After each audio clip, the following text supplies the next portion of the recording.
Αυτός που χορεύει το Gangnam Style είναι ο 27χρονος Ορέστης, ο Κινέζος από τη Θεσσαλονίκη, όπως τον μάθαμε στο Survivor.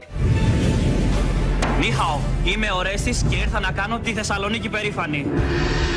Η καταγωγή του Ορέστη Τσάνγκ είναι από την Κίνα, αλλά γεννήθηκε και μεγάλωσε στην Ελλάδα το 1989. Οι γονείς του ήταν θαυμαστές του αρχαίου ελληνικού πολιτισμού, γι' αυτό και του έδωσαν το όνομα του γιου του Αγαμέμνονα και της Κλιτεμνίστρας, Ορέστη, αλλά και εκείνο του Φέδωνα, σαν το ομώνυμο έργο του Πλάτωνα. Έφτασαν στη Θεσσαλονίκη τη δεκαετία του 80. Η μαμά του ήταν στέλεχος της κρατικής υπηρεσίας με αρμοδιότητα την προώθηση του κινεζικού εμπορίου και ο πατέρας του γιατρός. Ξεκίνησαν με την εισαγωγή ημιπολίτιμων λίθων και σύντομα κατάφεραν να ορθοποδήσουν. Πηγαίνοντας στο νησί, θα μου λείπει πολλά πράγματα. Πιστεύω το κυριότερο είναι το κινητό μου και μετά είναι το κινέζικο φαγητό.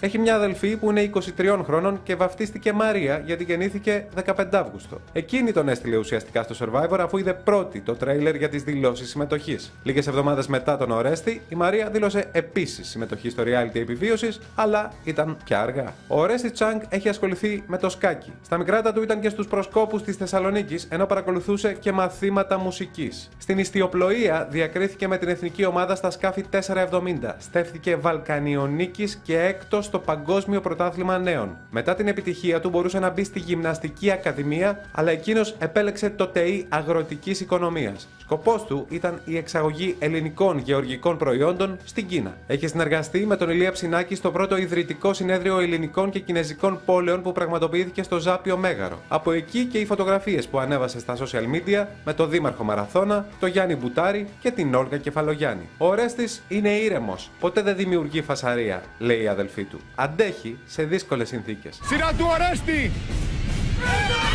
Και βάζει το καλάθι, η νίκη πάει στους μαχητές!